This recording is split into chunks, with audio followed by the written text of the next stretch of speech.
Buenos días, mis queridos hermanos. Le ruego a nuestro Dios que nos envíe su Espíritu, que nos capacite para poder entender la verdad y una vez entendida poder proclamar esta verdad, ya que estamos en los tiempos finales. Debido a circunstancias especiales, podría decir, hoy he decidido hacer la grabación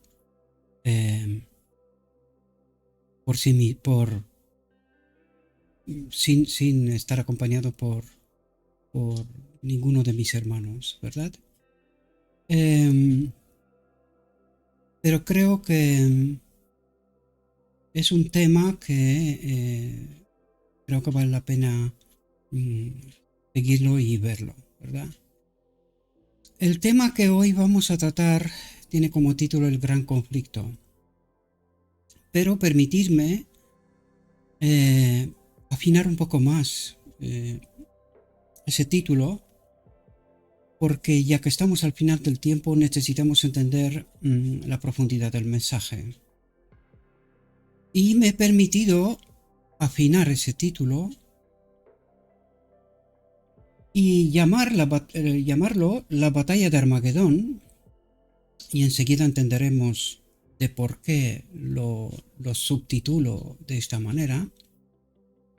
Y a este subtítulo le he puesto otros subtítulos secundarios, ¿verdad? La batalla por nuestra mente, porque en realidad todo lo que tenemos aquí es el contenido de nuestra reflexión, pero simplemente quiero enfocar vuestra atención para poder entender de qué nos está hablando Dios, ¿verdad? Nos está hablando a nosotros, lo vamos a ver enseguida, directamente, estamos al final del tiempo, ¿verdad? Dice la batalla por la confusión.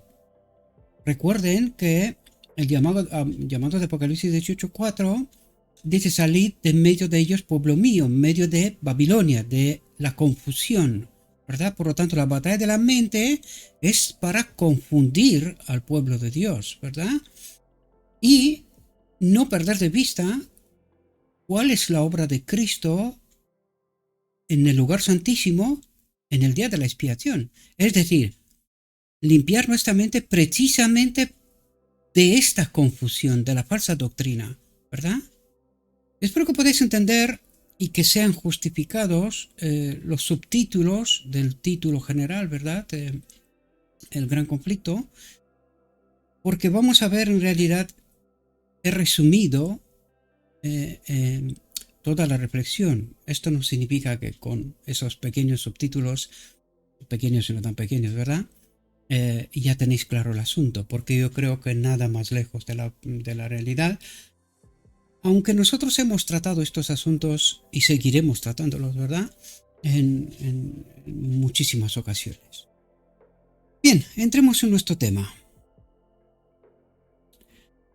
Y lo que quisiera destacar, como lo estamos haciendo últimamente en las últimas reflexiones, estamos en el marco de desmitificar, ¿verdad?, las circunstancias de los pioneros o inmediatamente después, ¿verdad?, partiendo desde 1844, y las fechas son importantes. En este caso estamos en 30 de diciembre de 1896, 1896, bien lejos de lo que tratábamos la última reflexión, pero no os preocupéis porque volveremos. Nos queda una reflexión de unas 96 diapositivas en realidad, o párrafos, los llamaría yo, ¿verdad? Porque es lo que contiene aquella reflexión en su totalidad, y buscaremos la manera de partirla por 2, por 3, y ya veremos cómo lo vamos a hacer para presentarla. Quizás esta hubiese sido una buena ocasión, pero aún así va a costar 3-4 horas tranquilamente, ¿verdad? Pero estemos atentos a la fecha, ¿verdad? Porque aunque está después de lo que todavía nos queda por aprender, pero este tema está enfocado en un asunto tremendamente importante y que el remanente final tiene que comprender, porque aquí vamos a ver tipos y realidades de nuestro momento Y hay que entenderlas en este contexto, ¿verdad? Batalla del Armagedón, la batalla final, que sí culminará con una guerra total, ya lo vemos. Están jugando hoy en día con las armas nucleares como si fueran juguetes, ¿verdad? Y no significaría la extinción total y completa del planeta, de la vida en el planeta, ¿verdad? Por lo tanto, entendemos que sí, el Armagedón final va a ser una batalla final total y aquí no va a quedar nadie con vida, ¿verdad? Excepto los ángeles caídos, que todavía les quedarían 1000 años según la profecía. Pero necesitamos entender que antes de la batalla final tiene que haber esta confusión, esta caída de todas las iglesias y solo resistirá un remanente final que será un grupo pequeño, ¿verdad? La Biblia nos habla de 144.000 y que muy probablemente son literales, casi con total seguridad, viendo lo que está pasando en nuestra realidad hoy día, ¿verdad? Bien, y nos dice el texto, estamos viviendo las escenas finales de la historia de la Tierra. Por lo tanto, ¿a quién se dirige?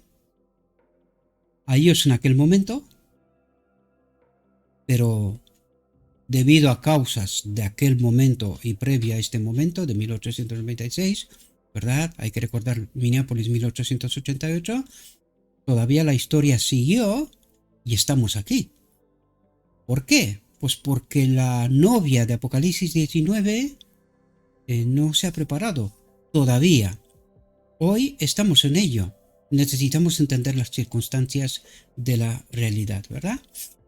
Por lo tanto, estamos viendo las escenas finales de la historia de la Tierra.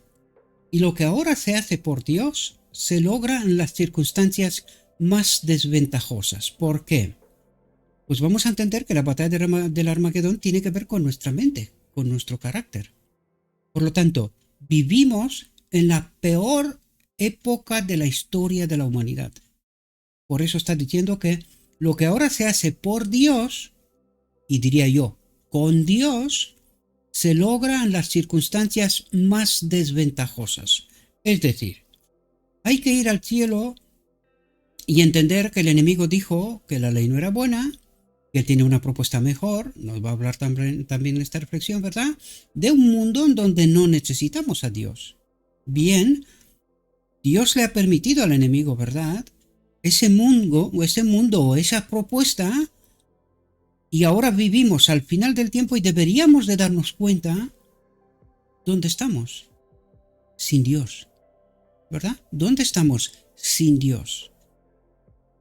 Y dice, Satanás tiene una gran destreza y una habilidad maravillosa. Antes de su caída, Dios le confió poder y sabiduría. Sabemos que era el tercero en el orden celestial, ¿verdad? Estaba el Padre, Cristo y Lucifer, ¿no? En aquel momento. Pero se llenó de autoexaltación y pensó que debía ser el primero en el cielo. El primero, ¿verdad? Dice, el pecado entró en el mundo a través de esta búsqueda de sí mismo. Atentos porque esto es un tipo antitipo con Adán. Búsqueda de sí mismo. La propuesta del enemigo hecha a Eva, ¿verdad? Que seremos como Dios, lo que significa que tomaremos decisiones por nosotros mismos sin tener en cuenta a nadie más, sino que seremos como Dios. Nosotros decidimos y lo que decimos toma forma, ¿verdad? Lo que hace Dios. Cuando Dios habla, decreta. La naturaleza toma forma. Llega a la existencia aquello que Dios llama a la existencia, ¿verdad? Hay que entender el relato del Génesis, ¿no? Dice, esta lucha por la supremacía. Es decir, yo seré como Dios. Seré Dios. Lo que yo digo, aquello se hará. Y en esa circunstancia estamos hoy, ¿verdad? Necesitamos entender el planteamiento y la realidad que se plasma aquí, en estas palabras. Dice, Satanás comenzó su obra haciendo lo mismo que hacen hoy hombres que deberían saber más. ¿Por qué deberían saber más? Pues porque tenemos toda la historia, todas las escrituras, lo tenemos todo. Estamos al final del tiempo. Dice, deberían saber más. Pero vamos a ver qué es lo que está pasando en la realidad. ¿En qué realidad vivimos? ¿Verdad? Porque ese debería saber más es otra realidad desconocida. por la gran multitud, a excepción de este pequeño remanente que se está formando en estos momentos, ¿verdad? Y también vamos a entender de por qué digo que se está formando. Dice, se quejó de los supuestos defectos en el manejo de las cosas celestiales y trató de llenar las mentes de los ángeles no caídos con su desafecto, porque no era el soberano supremo. Dice, sembró semillas de duda e incredulidad contra Cristo. ¿Con quién estaba la batalla? Contra Cristo, ¿verdad? Dije, porque no era como Dios. No era como Dios. Es decir, él quería ser como Dios, ¿verdad? Y al mismo tiempo decía, no, Cristo no es como Dios. Dice, se esforzó por infundir en la mente de los ángeles su propia envidia e insatisfacción, ¿verdad? Y esto revela, aquí es la batalla, vamos a entender que esta batalla del Armagedón empezó desde el cielo, la batalla por las mentes. Y vamos a ver, en este caso en el cielo, las mentes de quién. Y vamos a ver, de los ángeles caídos. Luego esa batalla se trasladó a la tierra, ¿verdad? Dice, así fueron plantadas las semillas de la alienación, para después ser extraídas y presentadas ante los tribunales celestiales como procedentes no de Satanás, atentos, sino como originadas en los ángeles. Empezó esta batalla del Armagedón en el cielo. Recuerden que las escrituras dicen que en el cielo hubo una gran batalla. ¿Qué batalla? Esta es la batalla por la mente, por el relato, ¿verdad? Y fijaos, Satanás dice que no, eso no venía de él, que era el clamor de los ángeles. Pero ¿qué es lo que había hecho él con los ángeles? Ha plantado la duda de la semilla de la incredulidad, que es como terminó el párrafo anterior, ¿verdad? Para no volver para atrás, ¿no? A eso es decir, fijaos qué carácter presenta aquí el enemigo, ¿verdad? Dice, así demostraría que pensaban como él. Dice, Satanás susurró su desafecto a los ángeles. Al principio no hubo un sentimiento pronunciado contra Dios, al principio, ¿verdad? Pero los ángeles, los que han caído al final, sí que tomaron parte con el enemigo, pero todavía no lo parecían, ¿verdad? Todavía parecía que eran como todos los demás, ¿no?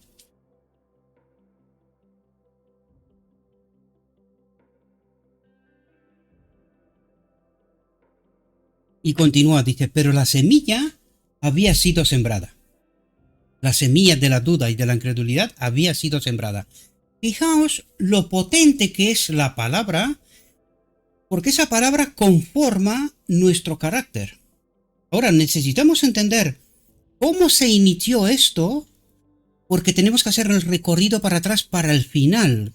Esto lo vamos a entender al final, ¿verdad? Lo vamos a tratar, ¿verdad? Pero necesitamos entender cómo inició y cómo se tiene que terminar. Cuál es nuestra circunstancia, cómo podemos arreglar, o cuál es la obra en realidad del remanente final para arreglar estas semillas de la duda y la incredulidad, ¿verdad? Sembradas en los ángeles, esa batalla que se inició en el cielo se trasladó a la tierra y nosotros necesitamos entenderla. Hay que recorrer todo este camino. Por eso digo que esta reflexión es tremendamente importante.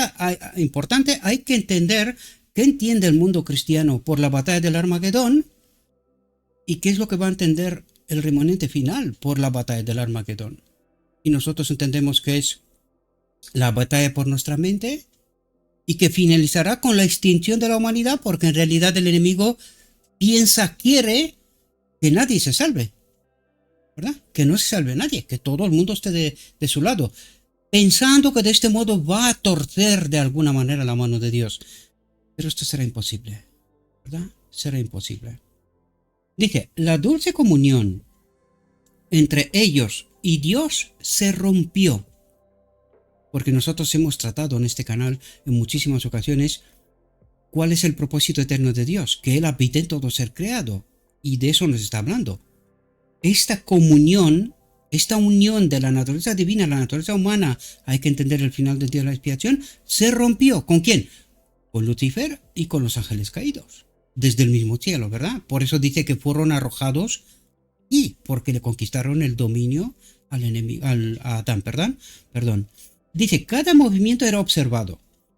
Cada acción era vista a la luz en que Satanás les había hecho ver las cosas. Es decir, de repente, la capacidad de discernimiento que tenían antes desapareció. Lo veían todo de otro modo, en otra realidad, en otra perspectiva. Porque yo sé que muchas veces cuando yo os hablo de que vivimos en una falsa realidad o en una distopía, mucha gente no comprende. Pero esto pasó ya en el cielo, fijaos. Cada movimiento era observado, cada acción era vista a la luz en que Satanás les había hecho ver las cosas. Es decir, Satanás los introdujo en otra perspectiva. Que Dios no era lo que decía ser, que la ley no era lo que pretendía ser, ¿verdad? Por lo tanto, de repente ven las cosas diferente. Y esta es la distopía, la realidad, una falsa realidad, ¿no? Fijaos, la batalla sobre la mente, Armagedón, la llamé yo, ¿verdad? Confusión, Babilonia, Apocalipsis 18:4. Hay que entender cómo se desarrolla este asunto. Y es precisamente lo que trata de ayudarnos a entender. Ahora, hay que entender también tipos y nuestra realidad o antitipos, ¿verdad? Empezando por 1844, una vez entrada en el día de la expiación. Vamos a ver este desarrollo. Fijaos lo que dice. Dice, lo puse también ahí entre corchetes, véase también cuando se presenta como ángel de luz en la iglesia, Apocalipsis 3. Porque en Apocalipsis 3 nos dice que Cristo está a la puerta de la iglesia. La pregunta es, ¿quién está dentro? Y ahora vamos a ver cuál es el carácter de la iglesia. Vamos a ver cómo está el enemigo dentro de la iglesia, por lo que nos va a explicar, ¿verdad? Dice, lo que Satanás había inculcado en la mente de los ángeles, hay que entender tipos y antitipos, ¿verdad? Una palabra aquí y otra allá. No pierdan de vista esto, tipos, antitipos. Una palabra aquí, otra palabra allá. Recuerden la primera visión que recibimos en 1845, ¿verdad? La visión de los dos tronos. Una palabra aquí, una palabra allá, dos grupitos, y termina diciendo, uno detrás de otro se van desde delante del lugar santísimo al lugar santo. Por lo tanto, una palabra aquí, otra palabra allá, ¿qué propósito tiene? Llevarlos para atrás, llevarlos a otra realidad. A la iglesia, me refiero a la Odisea, ¿verdad? Por lo tanto, dice, abrió el camino a una larga lista de suposiciones. No eran la realidad, suposiciones, otras realidades, falsas. Dice, a su manera artera, les arrancó expresiones de duda. Y esto pasó también con la iglesia a partir de 1844 en adelante, ¿verdad? Hasta llegados a 1888, cuando ocurre lo que ocurre, ¿verdad? Dice, cuando lo interrogaban, acusaba a los que había educado. Es decir, cuando los ángeles caídos trataban de cuestionar al enemigo, ¿qué hacía el enemigo? Los acusaba a los ángeles que los había educado él mismo. Ahora bien, vámonos para la iglesia. Os recomiendo también capítulo 39 del Conflicto de los Siglos, el último mensaje. Y vamos a ver más o menos, a partir de la mitad del capítulo para abajo, vamos a ver que la iglesia empieza a cuestionar el liderazgo. Entiendan Apocalipsis 3, por eso lo coloqué allí, ¿verdad? Cristo está a la puerta, un otro carácter está dentro, ¿verdad? Lidera, educa la iglesia. Cuando la iglesia cuestiona el liderazgo, ¿qué hace? El liderazgo acusa a los que ellos mismos han educado, ¿verdad? Porque mientras dicen que hay que estudiar la Biblia, hay que estudiar la profecía, cuando viene luz y tratas de presentarla en medio de la iglesia, ¿qué ocurre? El liderazgo te acusa, ¿verdad? Porque precisamente ellos deberían de haberte educado, pero no lo han hecho. O sí, pero en la falsa realidad, ¿verdad? Tipos antitipos. Espero que os deis cuenta de lo que estoy hablando. Dice, hizo recaer todo el desafecto sobre aquellos a quienes había dirigido. Y eso es lo que pasa con la iglesia, con todos aquellos que traen lo que descubren a medida que estudian la palabra de Dios, tratan de traerlo en medio del pueblo de Dios, ¿verdad? ¿Qué ocurre? Que reciben todo lo contrario a las expectativas que tienes, ¿verdad? Dice, como alguien con un cargo sagrado, tipo antitipo, ¿verdad? El enemigo, el liderazgo de la Odisea, dice, manifestó un deseo prepotente de justicia. ¿Qué es lo que hace la iglesia con aquellos que traen la verdad en medio del pueblo de Dios? Pues se presentan, el liderazgo se presenta con un deseo prepotente de justicia que era totalmente contrario al amor, la compasión y la misericordia de Dios.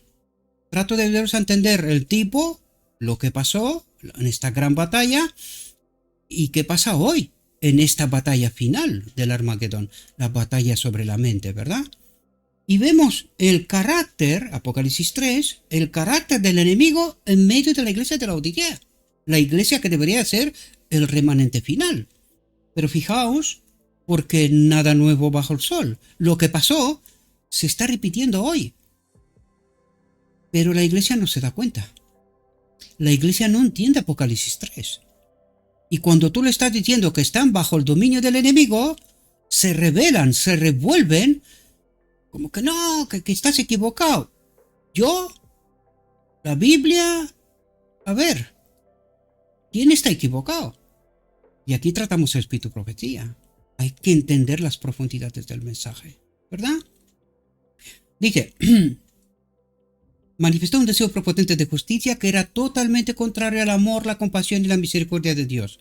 Dice, era muy difícil hacer evidente el poder engañador de Satanás, tanto en el cielo como en la iglesia. Porque el mismo Dios en Apocalipsis 3 nos dice que somos pobres, ciegos, desventurados. ¿Y qué es lo que dice la iglesia? No, nosotros tenemos toda la verdad. Lo tenemos todo. Otra vez digo, ¿y no decían los judíos lo mismo? Nosotros tenemos a Moisés, a Abraham, o sea, tenemos toda la verdad.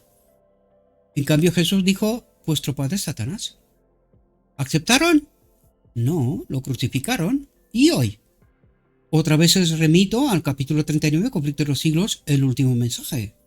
Comprendan claramente cuál es el carácter del liderazgo, al cual hay una advertencia en Apocalipsis 3, que el candelabro se le retirará, es decir, el Espíritu Santo será retirado de ellos, ¿verdad? De ellos, del liderazgo.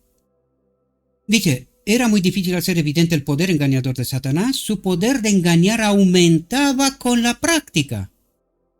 Es decir, cuanto más mentía, cuanto más engañaba, más desarrollada era la mentira y el engaño. La doctrina, ¿verdad? Porque ese es el proceso que tiene que pasar el remanente final. Purificar el campamento de Israel, la mente, ¿verdad? Si no podía defenderse, debía acusar para parecer justo y recto, y el Señor Dios arbitrario y exigente, porque claro, la iglesia hoy llegó hasta la conclusión de que pecamos hasta que Cristo viene. Claro, con semejante carácter, ¿cómo vas a tener el Espíritu Santo? Imposible, imposible. Lo más tremendo me parece a mí es que la iglesia no se da cuenta de en qué realidad vive. Y está peleando precisamente contra Dios y no con Dios, ¿verdad? Dice, justo este tipo de transacciones están teniendo lugar hoy en día. ¿De qué estábamos hablando? Apocalipsis 3. ¿De qué estábamos hablando? Del inicio de la batalla sobre la mente del Armagedón en el cielo. Y del final del tiempo, el final de la batalla de Armagedón en medio de la Odisea. Ese carácter. Porque ¿qué es lo que tienen que tener los 144.000 para poder acudir a la boda del Cordero? Una ropa blanca, que significa un carácter. El carácter de Cristo. Por lo tanto, ¿qué es lo que tiene la iglesia de la Odisea? Desde luego no el carácter de Cristo. De esa iglesia, según el llamado de Apocalipsis 18:4, Dios dice, salid de en medio de la confusión de Babilonia, pueblo mío, al final del tiempo. Otra vez os remito, capítulo 39, Conflicto de los Siglos, el último mensaje, que no es más que una continuación de Apocalipsis 18:4. Salid de en medio de Babilonia, pueblo mío. ¿Verdad? Dice,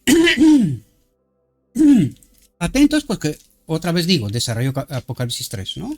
Vamos a ver cómo nos lo explica. Dice, muchos confían tanto en sus propias ideas que presentan sus teorías como si no pudieran equivocarse. ¿Qué está pasando en la Odisea? Se repite la historia. Se repitió con los judíos, se repite con nosotros, ¿verdad? Dice, una vez pronunciadas sus palabras, nunca dan marcha atrás, nunca se arrepienten, nunca sienten que necesitan perdón, se sienten simplemente infalibles. ¿Qué pasó en 1888? La Iglesia nunca pidió perdón a Dios por haber rechazado el Espíritu Santo, Cristo nuestra justicia, ¿verdad? Nunca. Nunca. Y es lo que nos está diciendo. Y es precisamente el mensaje de Apocalipsis 3, ¿verdad? Que culmina con la advertencia. El candelabro será retirado. Y así fue, ¿verdad? Dice, así ha sido la historia pasada, así volverá a ser. ¿En qué momento estábamos? 1896. Así volverá a ser. ¿En qué momento estamos nosotros? En esta realidad. Estamos en esta realidad. Nunca la Iglesia sintió la necesidad de pedir perdón. ¿Por qué? Porque, según ella, nunca se ha equivocado. Una vez palabra dada, nunca dan marcha atrás. Nunca se arrepienten. Y sin arrepentimiento, hasta luego cielo. ¿No? Y eso es precisamente lo que el capítulo 39 del último mensaje del conflicto de los siglos viene a revelar. La Iglesia se va a la apostasía total. Dice, la confianza de las religiones se convierte en infalibilidad. ¿Cómo pueden pensar esos ilusos que son los únicos guiados y enseñados por Dios? ¿Quiénes son estos únicos ilusos? La Odisea. La Odisea. La religión. O religiones, si queremos, ¿verdad? Dice, cuando este espíritu se manifiesta del enemigo, ¿qué se puede hacer? No se les puede convencer porque dicen, Dios me ha guiado. Recuerden que en la profecía, nada más entrar en el día de la expiación 1845, ¿qué es lo que piden? Padre, danos tu espíritu. Un grupo recibe el espíritu correcto, los pioneros, y otro grupo recibe ¿qué espíritu? Falso. ¿Y qué dicen? Dios me ha guiado. ¿Verdad?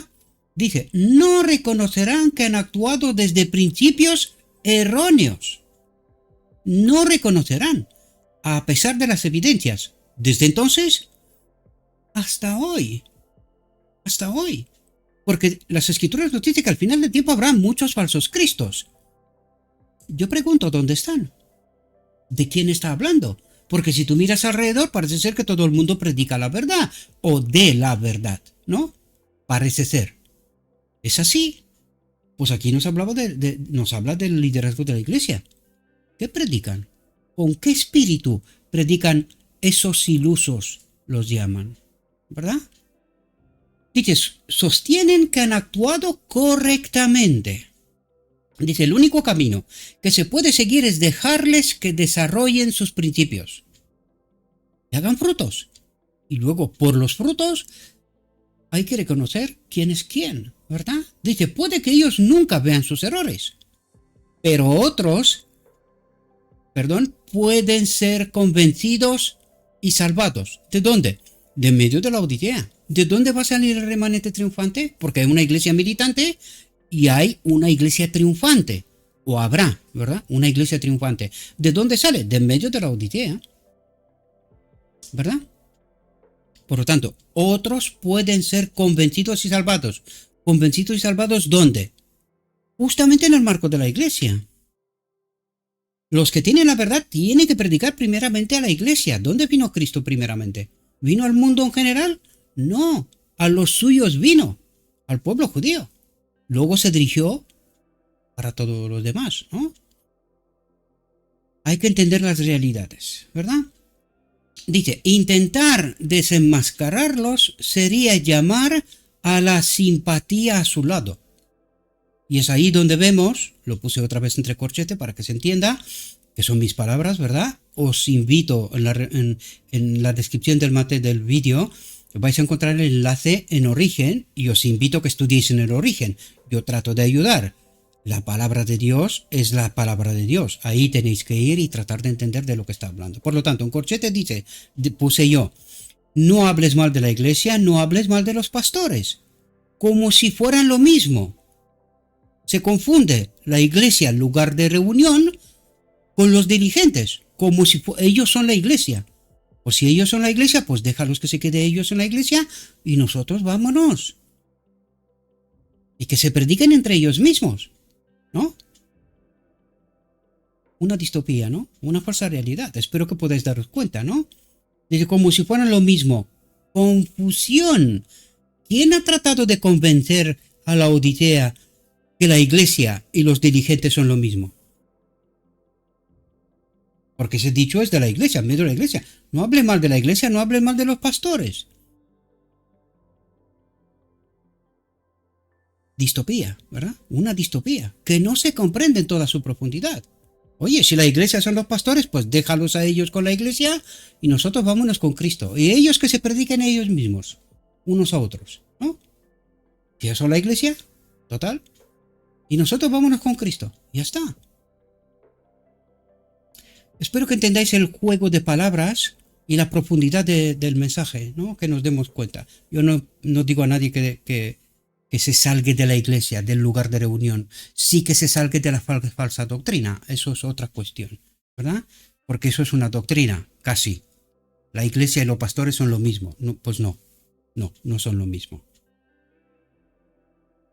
Dice, grandes esfuerzos serán hechos por aquellos que suponen que su propia sabiduría es suprema. Y esto mismo, lo que vemos aquí, lo encontraréis en el capítulo 39, Conflicto de los Siglos. Otra vez os lo repito. Yo os lo repetiré, ¿por qué? Porque el capítulo 39, el último mensaje, viene a desarrollar precisamente esos dos caracteres que están en medio de la iglesia y cuál es el auténtico carácter, que lo vamos a ver nosotros también al final de esta reflexión, ¿verdad? O hacia el final de ella. ¿Verdad? Y dice, grandes esfuerzos serán hechos por aquellos que suponen que su propia sabiduría, teología, doctorados, es suprema. Ellos están preparados. ¿Quién les cuestiona a ellos? Pues yo sí. ¿Por qué está la iglesia en Babilonia? Por esa sabiduría que viene del árbol del conocimiento, ¿verdad? De la ciencia. De este árbol que Dios dice que es locura. Es una locura. No entienden. Dice exactamente en las mismas líneas en las que Satanás trabajó y que causaron tanto mal en el paraíso de Dios. Dice, el mismo funcionamiento se revela en 1896. Se sostienen los mismos principios. ¿Dónde? En la iglesia, queridos. En la iglesia. Por si en 1896 se desarrollaba esto, ¿qué decimos en 2024? ¡Qué locura, queridos! Dice, cuando un hombre es seleccionado para un puesto de confianza, para presidir intereses importantes, grandes y amplios, o intereses de menor consecuencia, pero aún así importantes, dice, Satanás agita las mentes de aquellos que son egoístas, que no están consagrados al servicio de Dios, con un solo ojo para su gloria, pone en sus corazones el espíritu de criticar y acusar. Y aquí, cuando yo leí este párrafo, digo, Señor, como si hablaran de mí. Aún me acuerdo cuando fui escogido, ¿verdad? Fui elegido ser anciano de la iglesia. Y hubo dos personas en el marco de la iglesia en aquel mismo momento que trataron de contestar y colocarse de que yo no soy merecedor de ser anciano de la iglesia. Y vinieron hasta mi presencia y dijeron que no, que tú no mereces ser anciano. Digo, pues yo no me puedo elegir a mí mismo, ¿verdad? ¿Por qué no vais vosotros ante la iglesia y ante la junta de iglesia y exponed vuestro cuestionamiento? ¿Por qué no puedo ser anciano de iglesia, verdad? No pudieron hacerlo. ¿Por qué? Pues porque el espíritu que les animaba era un espíritu egoísta. De hecho, hoy en día ya ni están en la iglesia algunos, ¿verdad? Ni están en la iglesia. Pero después hubo un anciano de iglesia que hizo exactamente eso. Actuó de la misma manera, ¿verdad? Dice, si no tienen una ventaja especial, hablarán a otros de los errores y faltas de aquel contra quien están obrando, de la persona que Dios escoge, ¿verdad? Dice, tomado este paso, Satanás, cuyo negocio especial es crear alineación y contienda, alineación, una locura, una distopía, una falsa realidad, y contienda, dice, pondrá los asuntos ante estas personas de la manera más engañosa y presentarán contra los que ocupan puestos de confianza las acusaciones más injustas y falsas a fin de desanimar y destruir a los siervos de Dios. En mi caso, nada más que decir señoría, pero ojalá fuera solo mi caso. Yo tengo conocimiento, hay algo que llevo unos cuantos años tratando de observar, ¿verdad? Y veo muchos ancianos de iglesia que son o desfraternizados, o marginalizados, o desconsiderados. ¿Pero por qué ancianos de iglesia? Porque Dios, al escogerlos, porque hay que entender que son escogidos por Dios, ¿verdad? Ellos entran en una fase de estudio profundo de las Escrituras. Es algo que a mí también me ha pasado. Por eso han pasado ciertos eventos en mi vida, pero no solamente, en la vida de otras personas que yo los veo alrededor del mundo. No me refiero solamente a mi iglesia concreta, sino alrededor del mundo en esta misma iglesia, ¿no? Y hay ese fenómeno, ¿verdad? Esta gente que se pone de verdad a estudiar las palabras, cuando se encuentran con la verdad y entienden en la distopía que están experimentando y viviendo, pues levantan la voz. Cuando levantan la voz, ahí está el enemigo y con toda su hueste, ¿verdad? Para desfraternizar, marginalizar y acallar toda voz discordante, ¿verdad? Con esta distopía que ha construido el mismo enemigo en medio de la iglesia, ¿no? Y que Apocalipsis 3 nos revela, conflicto de los siglos también, ¿verdad? Dice, los principios de carácter de Dios serán el fundamento de la educación constantemente mantenida ante los ángeles celestiales. Estos principios eran la bondad, la misericordia y el amor. Aquí habla del carácter de Dios, en realidad. Dice, la luz autoevidenciadora debía ser reconocida y libremente aceptada por todos los que ocupaban una posición de confianza y poder. Aquí habla del cielo, ¿verdad? Dice, debían aceptar los principios de Dios y convencer a todos los que estaban al servicio de Dios mediante la presentación de la verdad y la justicia y la bondad, de que este era el único poder. La verdad es el único poder que debía utilizarse en manejo del gobierno de Dios en el cielo, ¿verdad? Dice, la fuerza nunca debe entrar. Dios nunca fuerza a nadie. Todo tiene que ser por amor. Un servicio abnegado por amor. Si no es así, no es de Dios. Dice, todos los que pensaban que su posición les daba poder para mandar a sus semejantes y controlar la conciencia, deben ser privados de su posición. Y eso fue lo que pasó en el cielo. Hubo una lucha, ya os lo dije, batalla de Armagedón, batalla intelectual entre dos caracteres, y los que no eran de acuerdo con Dios, privados de su posición. Y eso fue lo que pasó, ¿verdad? Dice, estos principios han de ser el gran fundamento de la educación en todas las administraciones de la tierra. Ahora viene la tierra, ¿verdad? Dice, en cada iglesia, las reglas dadas por Dios deben ser observadas y respetadas. Dios lo ha ordenado. Su gobierno debe ser moral, no de otra índole. Moral. Nada debe hacerse por obligación. La verdad debe ser el poder que prevalezca. ¿Quién? ¿Qué? La verdad. Recuerden el final del día de la expiación, el campamento de Israel ha de ser purificado. La mente del hombre, ¿verdad? Porque el lugar santísimo representa nuestra mente, donde tenemos que tener la compañía de Dios, ¿verdad? Como consejero, ¿verdad? Y dice, la verdad debe ser el poder que prevalezca. La verdad. Si no es verdad, no eres de Dios. Has de ser bajado de tu posición. Lo leímos antes, ¿verdad? La ley o la regla del gobierno de Dios.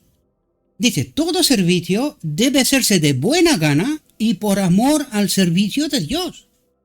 No hay otra manera o otra forma que sea aceptable para Dios, ¿verdad? Dice, todos los que son honrados con posiciones de influencia deben representar a Dios, porque cuando ofician, actúan en el lugar de Dios, representan a Cristo. Dice, en todo, sus acciones deben corresponder a la importancia de su posición.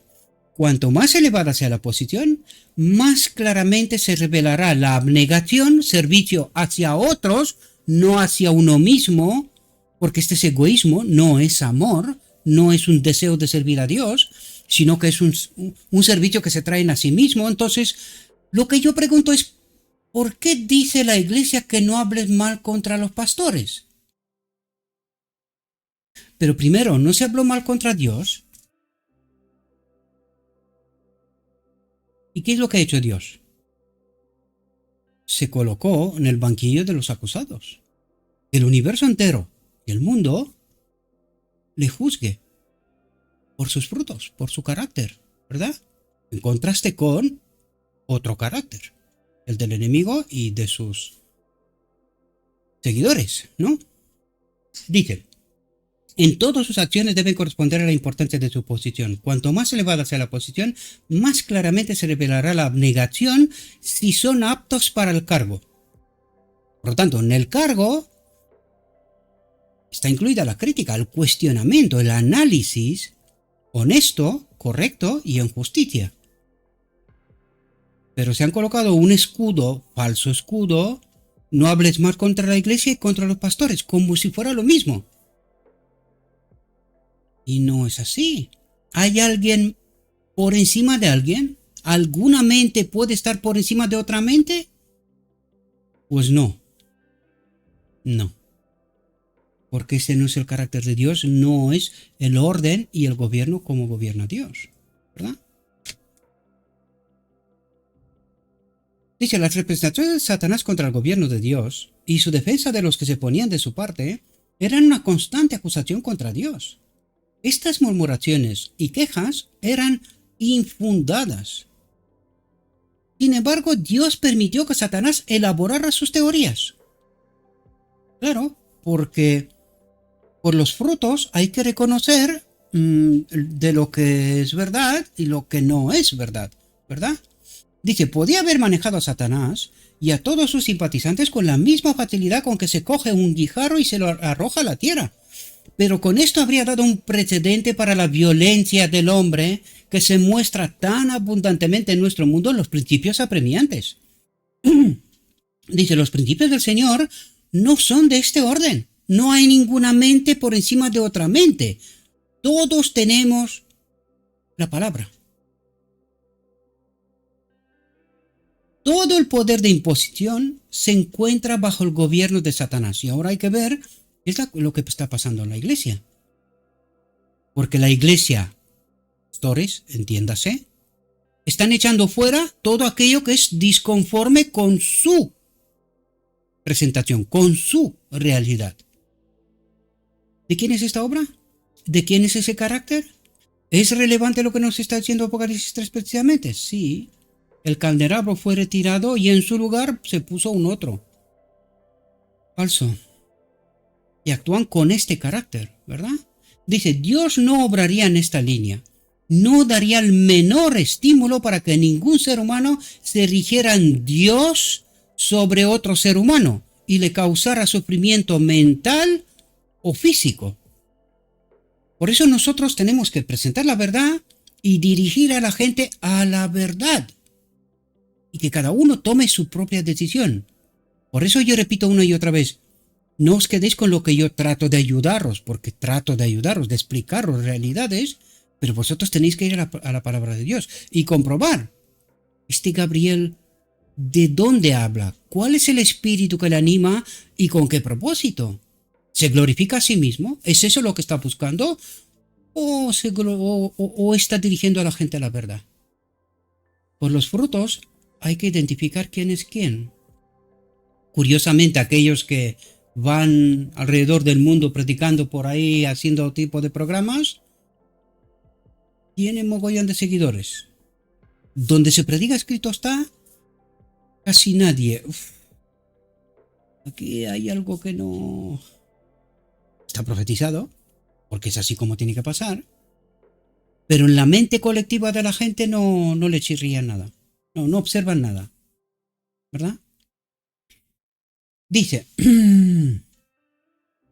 Este principio, dice, es enteramente creación de Satanás. El de que una mente domine sobre otra mente. Y si aquel que no se somete a lo que yo digo, fuera, marginalizado, tú no predicas, tú no subes aquí, tú no... Esto es creación de Satanás, es el mismo carácter de Satanás. Y esto está en medio de la iglesia y la gente no se da cuenta. Tienes ese carácter. Están obrando y se quedan sorprendidos cuando se dan cuenta que lo que están haciendo, están obrando precisamente con este carácter, pero no se dan cuenta. Ellos creen que están haciendo lo correcto. Nada nuevo bajo el sol, diría yo, ¿verdad? Dice, en los concilios del cielo se decidió que debían aplicarse principios que no destruyeran de inmediato el poder de Satanás, pues era su propósito colocar las cosas sobre una base eterna de seguridad, es decir, que todo el cielo pueda contrastar el carácter de Dios y el carácter opuesto al del enemigo de Dios, ¿verdad? Y que en base a los frutos tomen una decisión y que esa decisión sea colocada sobre una base eterna de seguridad, ¿verdad? Dice, había que dar tiempo a Satanás para que desarrollara los principios que constituían el fundamento de su gobierno. El universo celestial debe ver cómo se ponen en práctica, los principios que Satanás declaró superiores a los de Dios. Por lo tanto, hay que dejar que este desarrollo vaya hasta el final. ¿Qué es lo que está pasando en este mundo? ¿Sin Dios? ¿Qué es lo que vemos ahí? ¿Por qué todas las iglesias, una detrás de otra, desde el principio hasta la Odisea, han caído una detrás de otra? ¿Por qué? Porque Dios no está en medio de ellas. No las acompaña. Porque el enemigo, al tener dominio sobre la mente, engañándolos y la mente siguiendo los engaños, pues el enemigo hace lo que quiere. Por eso Apocalipsis 3 nos está diciendo que Cristo está fuera, su carácter no se ve en medio de la iglesia y dentro de la iglesia hay un otro carácter, otra manifestación, que no es la de Dios. Pero a la iglesia le gusta, la iglesia cree que está en posesión de la verdad, la iglesia cree que está haciendo lo correcto y no se da cuenta en la distopía en la que están. No se dan cuenta.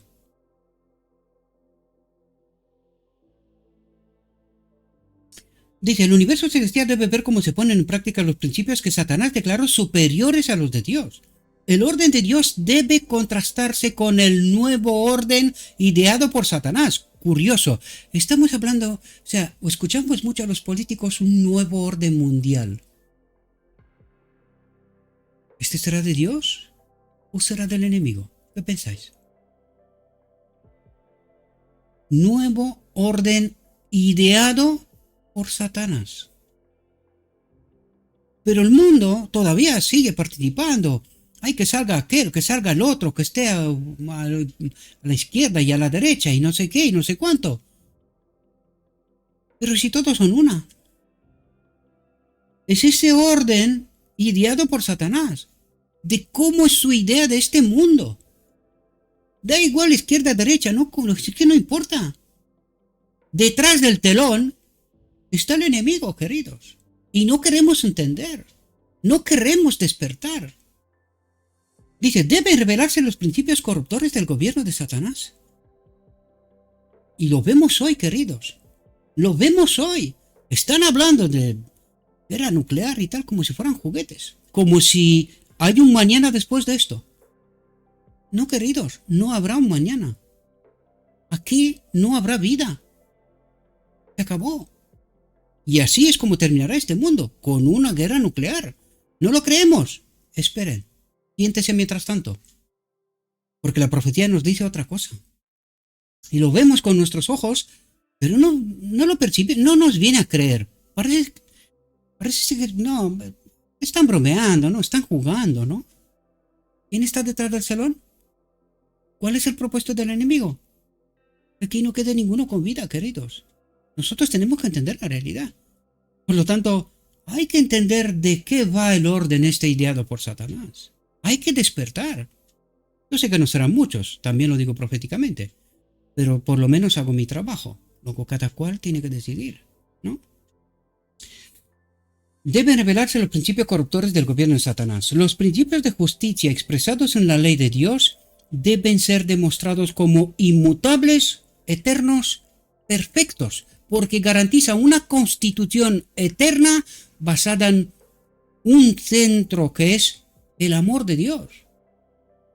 Un servicio abnegado a los otros, no basado en egoísmo. Nos suena chino a nosotros. ¿Por qué? Con respeto a los chinos, ¿verdad? Con todo respeto a los chinos. ¿Por qué? Pues porque vivimos una distopía. A nosotros este mundo nos parece muy normal. Está bien así. Hombre, y es verdad que tiene algunas consecuencias, pues tenemos que morir, pero bueno, tenemos la esperanza que da igual que pecamos y da igual. Cuando Dios viene, pues nos llevará a todos en el cielo. Así. ¿Y para qué tanta historia? Si eso es tan sencillo, que tal como somos iremos al cielo, pues ¿por qué no dejó a Adán que vuelva a entrar en Edén, no? Sí, total. Estamos hablando de lo mismo, pero ¿qué pasa con nuestra mente? Es que vivimos una distopía que ya no sirven ni argumentos, ni pensamiento profundo, ni... Alguien decía, ¿qué ocurre en este ministerio? Solo leemos, ¿verdad? Pues yo diría que no sabemos ni leer. Con perdón. Porque leemos, pero no es solo leer, queridos. Es un análisis forense con profundidad de entender de qué nos está hablando Dios. Entender la auténtica realidad, salir de la distopía. Apocalipsis 18:4. Salid de la distopía, queridos. Si queréis vivir, si queréis morir, sigan. Parece ser que Babilonia tiene que ofrecer muchas cosas, ¿no? Ese nuevo orden ideado por Satanás. Hay que decidir, ¿el árbol de la vida o el árbol de la ciencia del bien y del mal? Nosotros decidimos, pero primero hay que despertar. Y ahí estoy yo para tratar de ayudar a entender la realidad, ¿verdad?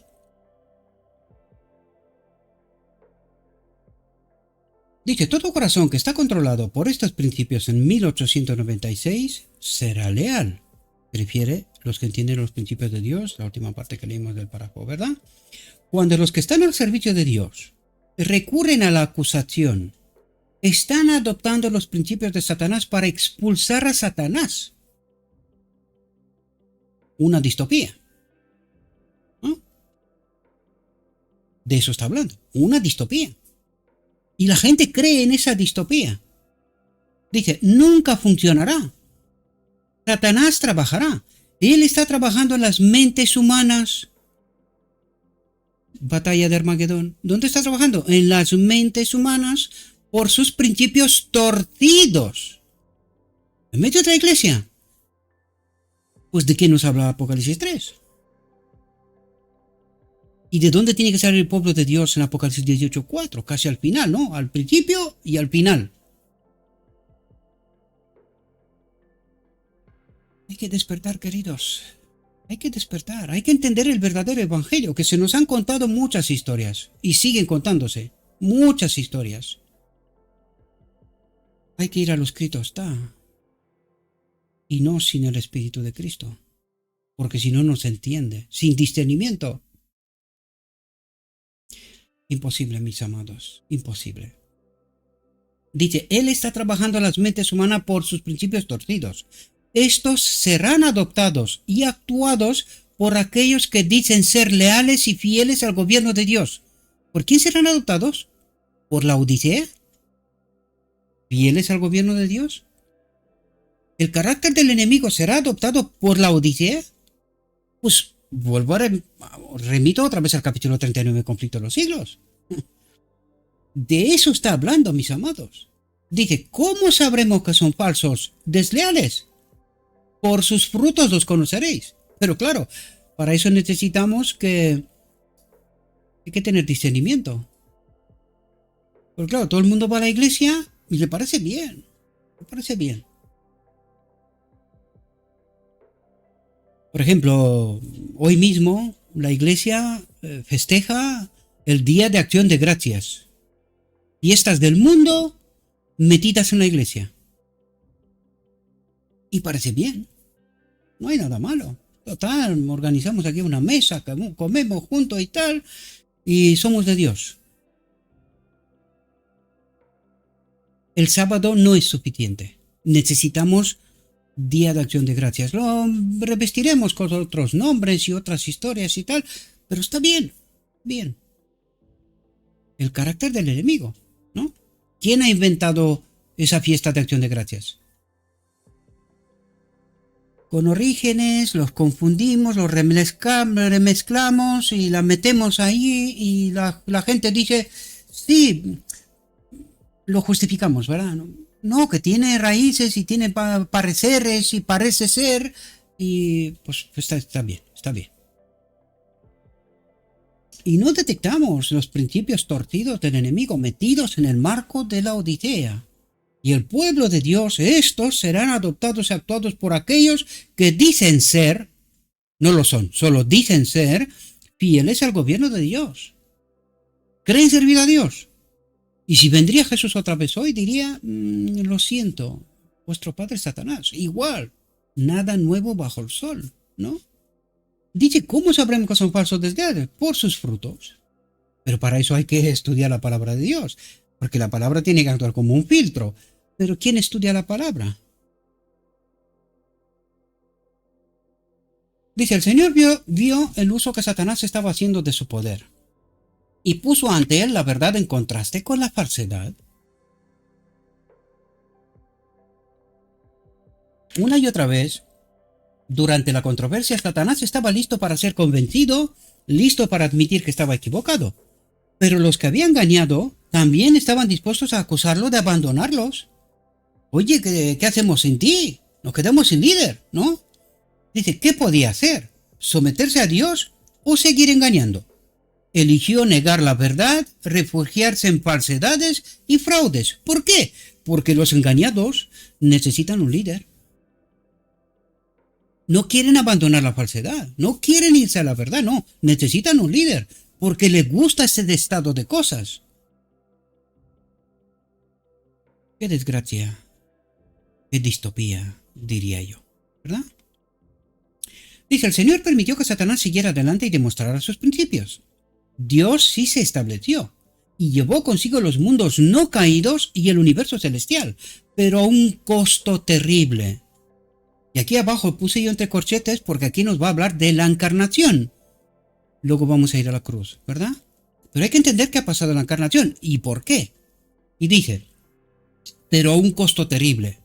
Su Hijo unigénito fue entregado como víctima de Satanás. Dios sabía que enviarían un segundo Adán, una nueva humanidad, la cabeza de la humanidad, pero que el enemigo lo va a matar. Víctima de Satanás. El enemigo lo va a matar. Solo a él. ¿Qué pasó con todos los profetas a lo largo de la historia? Los mataron. Los mataron. ¿Por qué? Porque este orden de las cosas del enemigo no permite aquí ninguno que no sea de los suyos. Perdón. Pero tenemos las iglesias.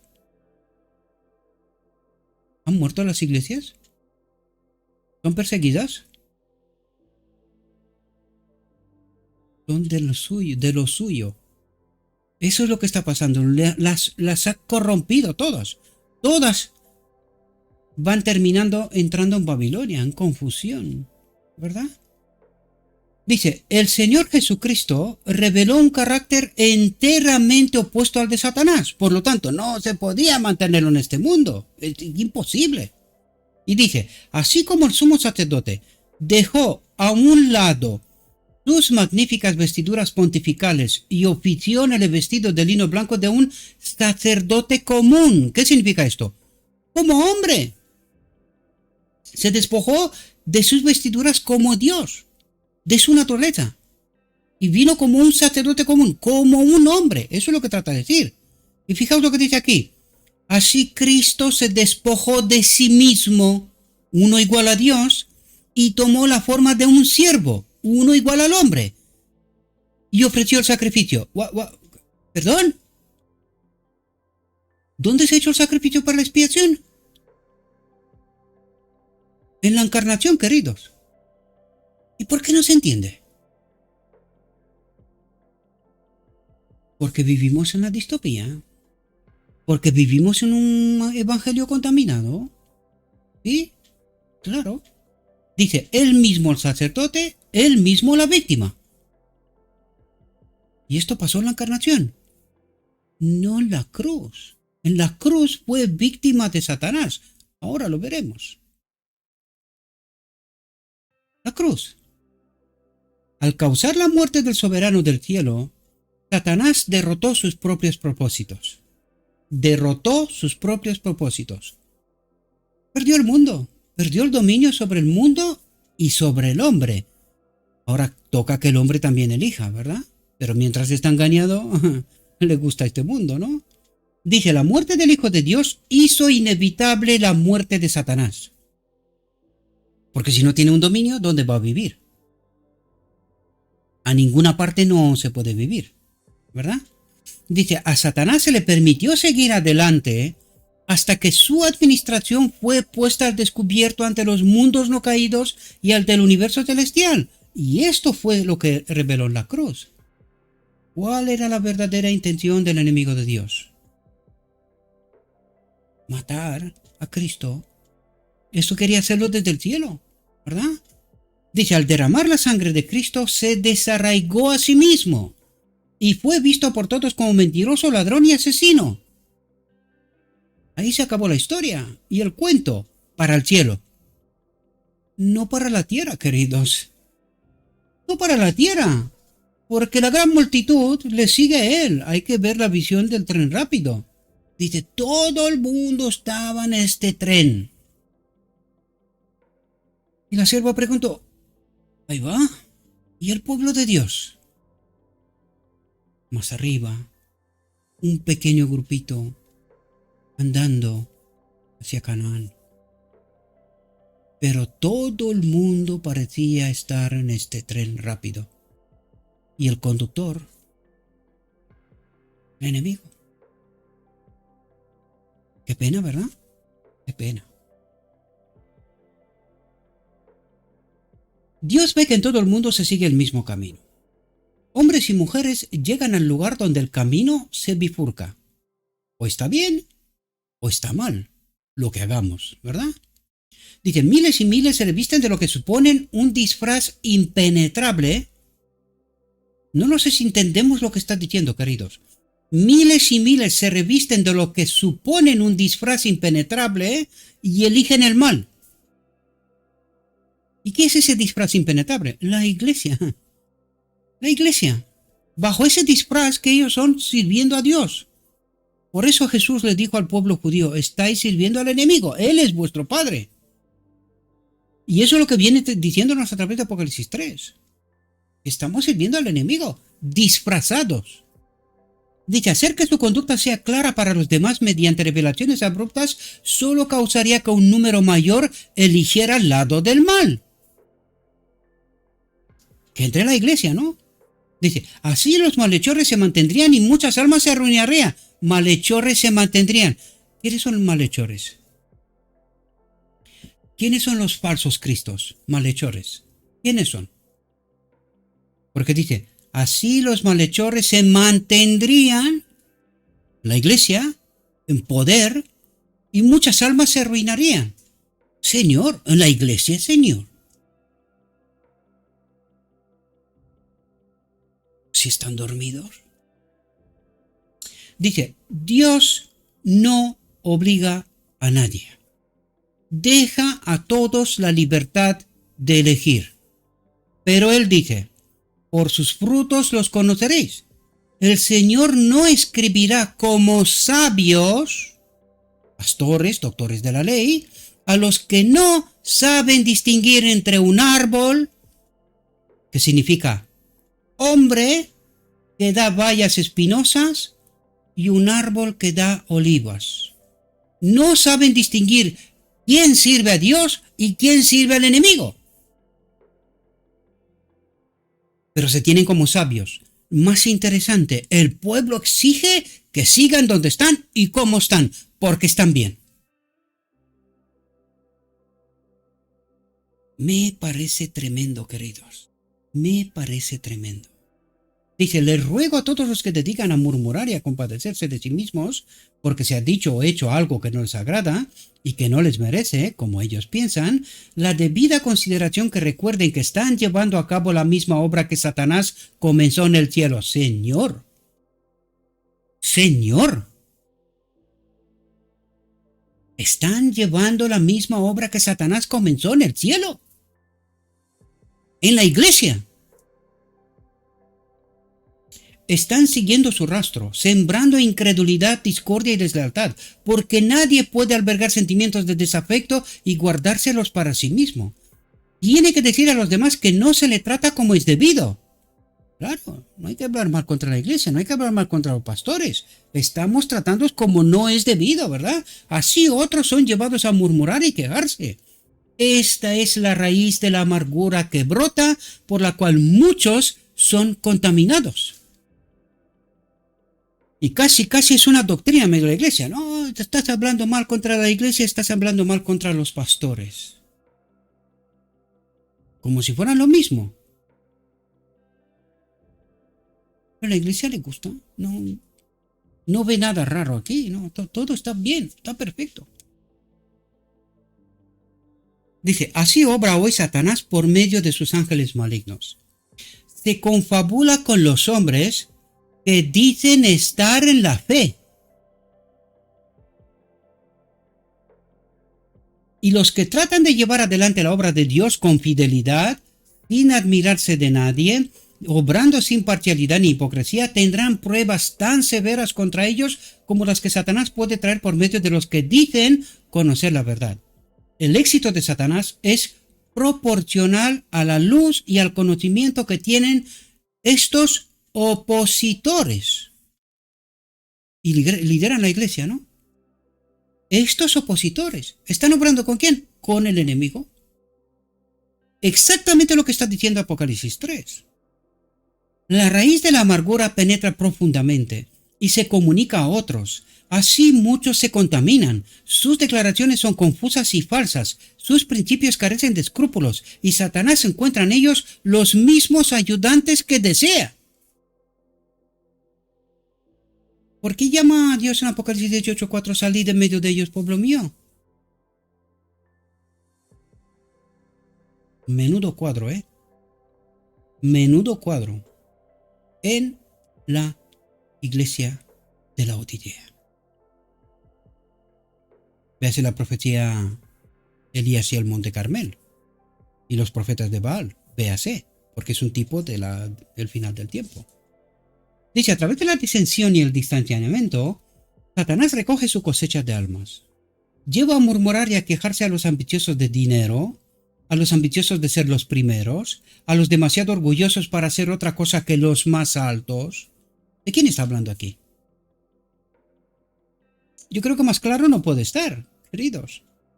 Pero ¿hay alguien que tenga la mente abierta para entender y tomar decisiones correspondientes?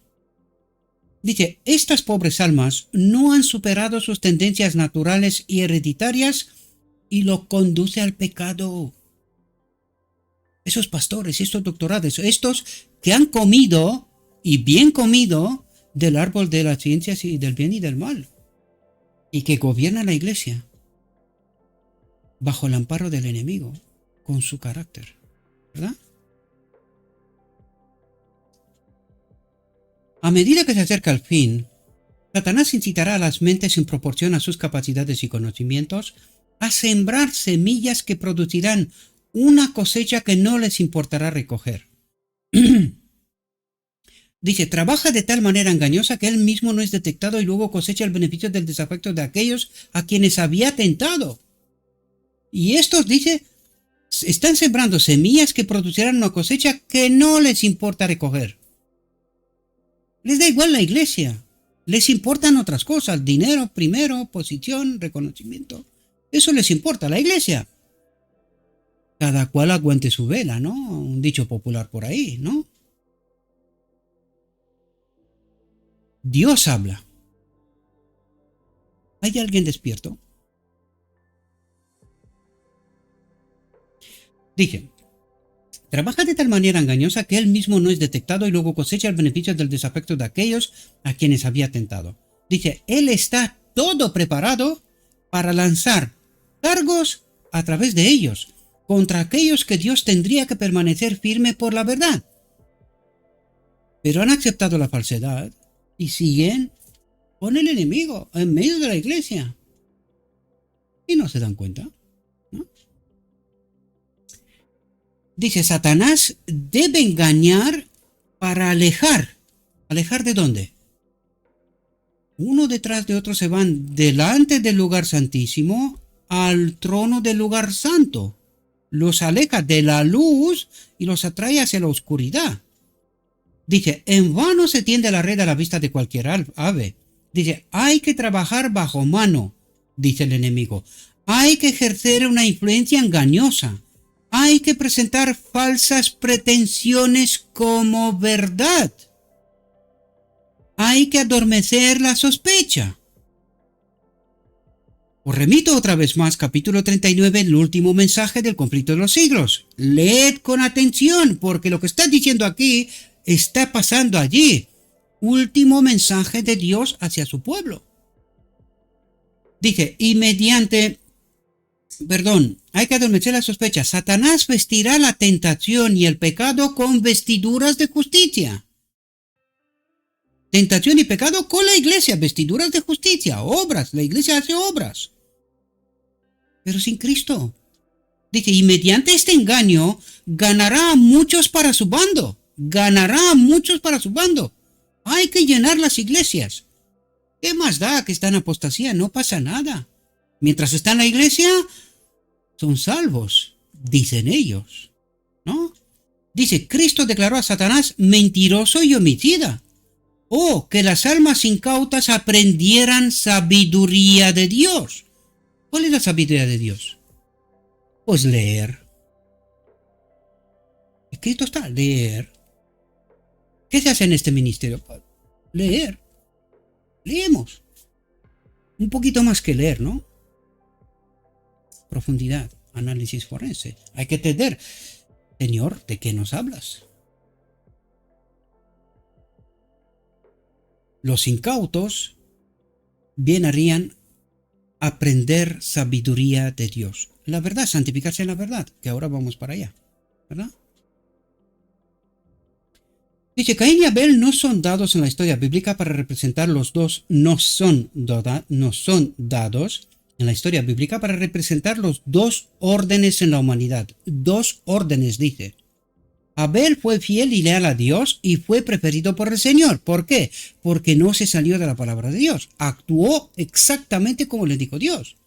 Dice, Caín era desleal. Deseaba que prevalecieran sus propias ideas. Su propia teología. No sirve la que dice Dios. La que yo digo es mejor, porque yo soy pastor, teólogo, tengo 3 doctorados. Vamos, como yo nadie. Sus propias ideas. Dice, Abel protestó contra estos principios por desleales. Abel protestó, tipo antitipo, ¿verdad? Abel protestó, ¿dónde? En medio de la iglesia. ¿Y qué pasó?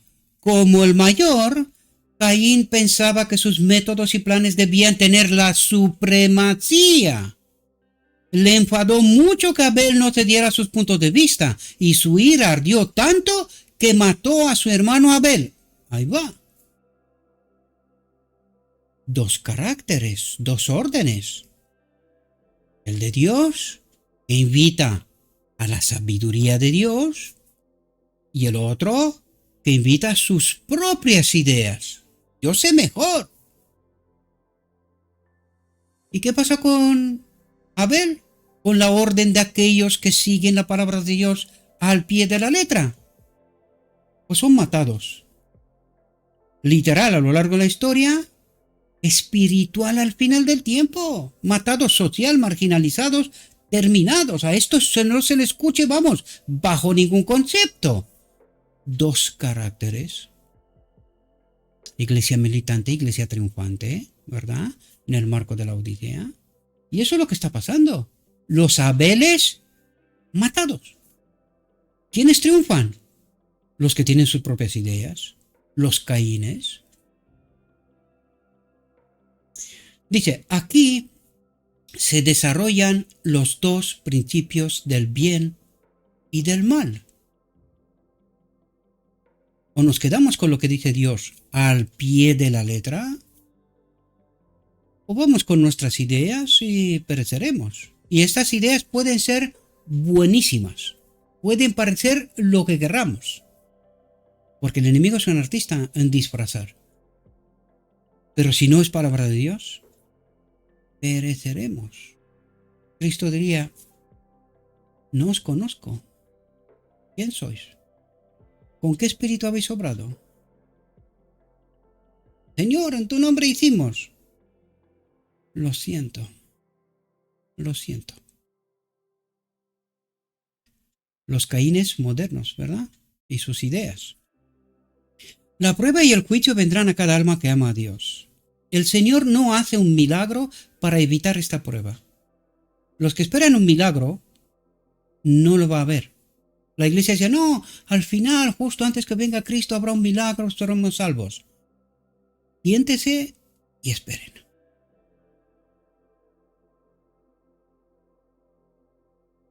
No va a haber.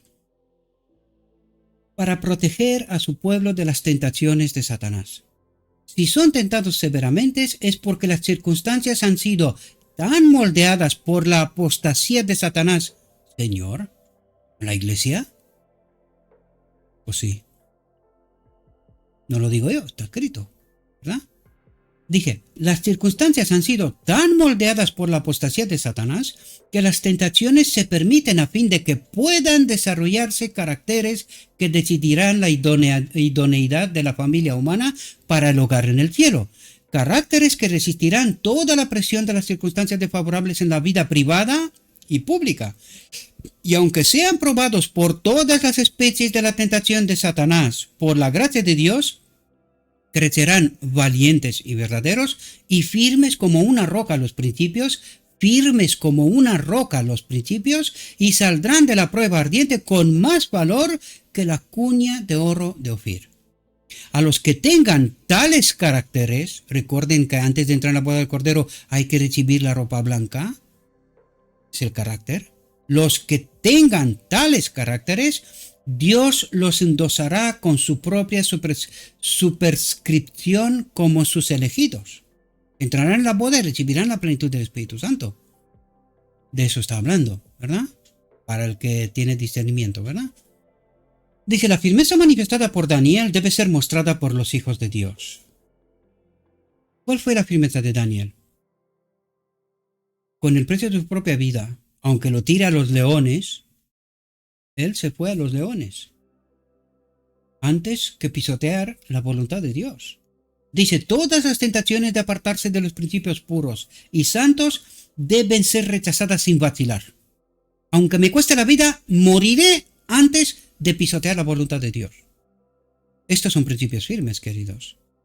Estos son los caracteres de los 144.000, no aquellos que tratan de preservar su vida, que están escondidos y no salen ni predican nada, ni reclama la apostasía que está en medio del pueblo de Dios.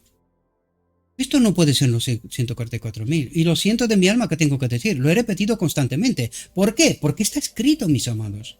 Está escrito. ¿Te quedas callado? Eres cobarde. Es así como está escrito en el libro del cielo. Eres cobarde. Tienes miedo que morirás. ¿Por qué? Porque no confías en Dios. No quieres ir a la cruz. Tú no confías que Dios te resucitará el tercer día. No confías. Por eso prefieres preservar tu propia vida. No tienes fe. Esa es la auténtica realidad. ¿Que no la queremos entender? Pues bueno, cada cual es libre de entender lo que quiera. Y tenemos lo escrito está, ¿verdad? Dice, debe haber una firme adhesión a los principios rectos. Como pueblo debemos permanecer impasibles ante todos los engaños de Satanás. Y nosotros tenemos que entender por qué Jesús se fue a la cruz. ¿Quién lo empujó hasta ahí? El enemigo, queridos. ¿Y con nosotros qué va a pasar? ¿Hasta dónde nos va a empujar? Para pecar, para abandonar la fe. Necesitamos entender. Hemos de beber de este vaso. No queda otra. Dice, Como pueblo debemos permanecer impasibles ante todos los engaños de Satanás, aun cuando venga como ángel de luz. Aunque me presente que es pastor, que es teólogo, que es conocedor de no sé qué. Lo siento. Yo sigo a Cristo, no a hombres. No a hombres, a Cristo. Así podemos contender constantemente por la fe una vez dada a los santos. Por eso aprendemos leer, aprendemos profundizar. Análisis forense de texto. Señor, ¿qué me quieres decir? Ayúdenme. Quiero salir de Babilonia. Ayúdenme. Quiero salir de la confusión. Y eso es lo que está esperando Cristo, queridos. Pero si no pedimos ayuda, recuerde los dos grupos. Padre, danos tu espíritu, porque no entendemos. Necesitamos entender. Sin ti no hay forma. Pero hay que pelear esa batalla, ¿verdad? Hay que pelearla. Todos los que aman a Dios y son leales a su gobierno se verán tentados a cambiar de líder. ¿Alguien está exento de esa trampa mortal? No. ¿Y cómo vamos a escapar de esta trampa? Pero Dios ha dicho, no tendrás dioses ajenos delante de mí. Amarás al Señor Dios con todo tu corazón, con toda tu mente, con toda tu alma, con todas tus fuerzas, con toda tu mente, y a tu prójimo como a ti mismo. Que esta es toda la ley en realidad. Dice, el Señor no acepta corazones a medias. Él exige al hombre entero. Cosa que no entendemos. O no queremos. Porque como nos gusta este mundo, a ver si podemos captar de las dos, ¿no? Lo mejor de este y vamos, y del otro ya ni te cuento. Pues no puede ser. No puede ser. A Dios no se le puede engañar, ¿verdad? Dice, la religión debe ser llevada a cada fase de la vida, a cada tipo de trabajo. Todo el hombre debe estar bajo el control de Dios. Porque esta es la ley, queridos. Esto es lo que nos representa el lugar santísimo. Bajo el control de Dios. Como consejero, constante. Constante. Todos los santos días. Todos. Dice, no debe suponer que puede controlar sus propios pensamientos. Lugar santísimo, el arca del pacto. ¿Dónde está Dios? ¿Dónde está la deidad? Aquí, como consejero.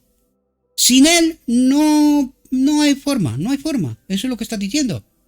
No debe suponer que puede controlar sus propios pensamientos. Sus propios pensamientos deben ser llevados cautivos a Jesucristo. El yo no puede manejarse a sí mismo. No es suficiente para la obra. Quien intente hacerlo será derrotado. Más claro agua, queridos. Y este es el mensaje del día de la expiación. Cristo nuestra justicia. Bueno, en realidad el mensaje es completo. La justificación por la fe, que es el mensaje del lugar santo, que es la obra del lugar santo, santifícalos en la verdad. Y el mensaje del día de la expiación, Cristo nuestra justicia. ¿Qué nos está diciendo aquí? Todo el hombre debe estar bajo el control de Dios. Cristo nuestra justicia. Por lo tanto, hay que tener, santifícalos en la verdad y ser restaurados totalmente, completamente en el día de la expiación. Cristo nuestra justicia. Ir bajo el control de Dios.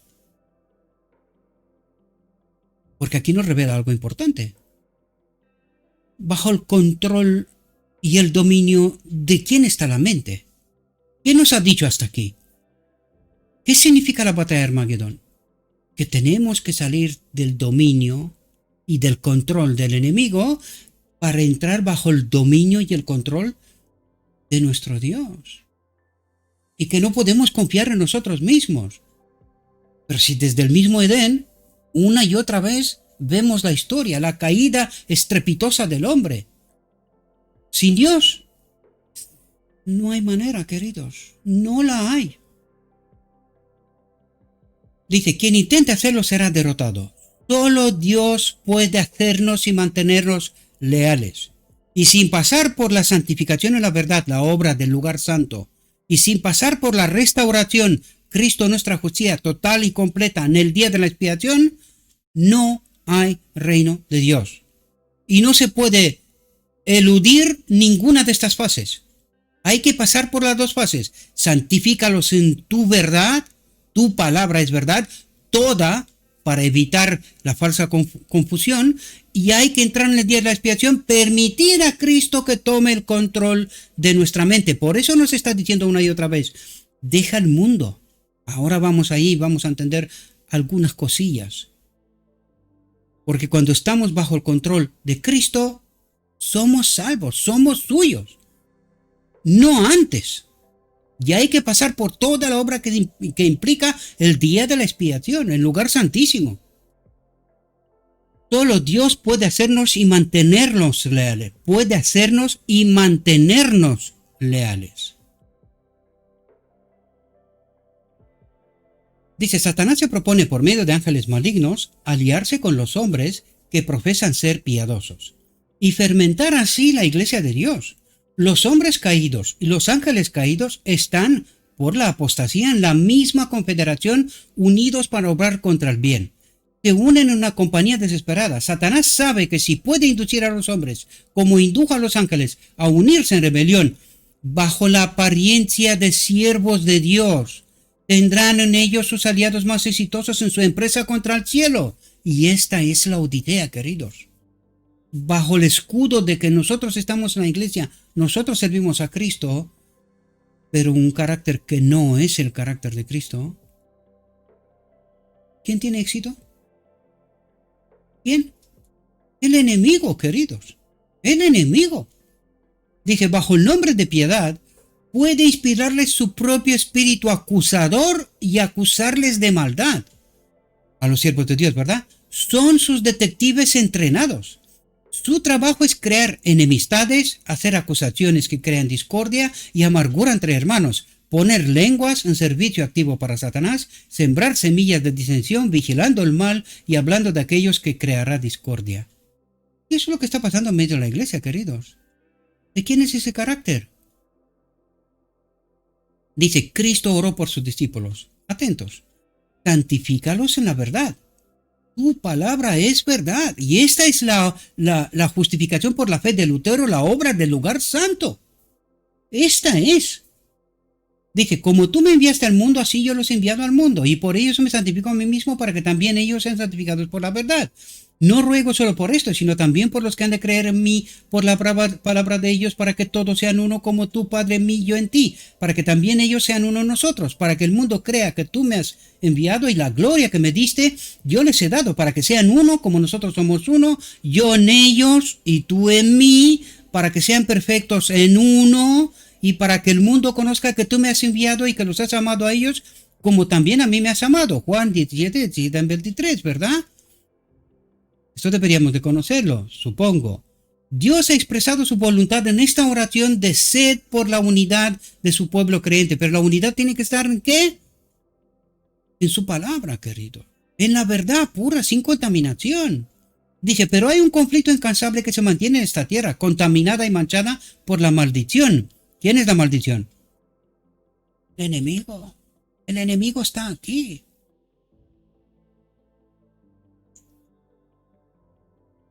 Dice, Satanás trabaja para que la oración de Cristo no tenga efecto. ¿Quién es la maldición? Aquí lo tenemos, queridos. Dice, se esfuerza continuamente por crear amargura y discordia, porque donde hay unidad hay fuerza, una unidad que todos los poderes del infierno no pueden quebrantar.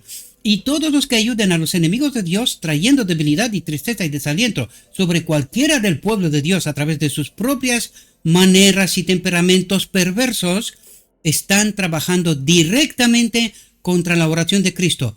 Y esto está pasando día sí, día también en medio del pueblo de Dios, supuesto pueblo de Dios, la Odisea.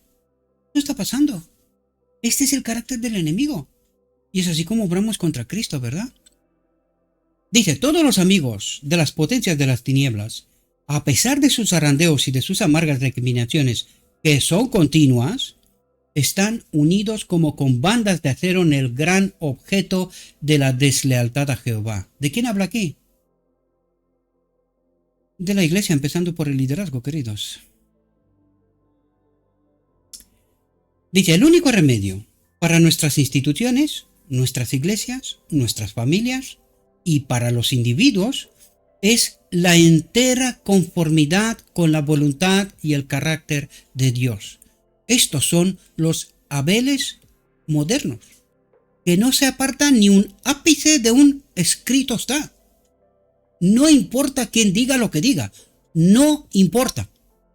Dice, a menos que Dios obre por medio de los dos olivos, Antiguo y Nuevo Testamento, sus testigos, haciéndoles vaciar de sí mismos el aceite dorado que es el Espíritu Santo, que viene a través del estudio de la palabra, sin contaminación, ¿verdad? A través de los tubos de oro, las copas de oro, sus iglesias, y de ahí a las lámparas encendidas que representan sus iglesias, nadie estará a salvo ni por un momento de las maquinaciones de Satanás. Él, si es posible, depravará la naturaleza humana y la asimilará a sus propios principios corruptos.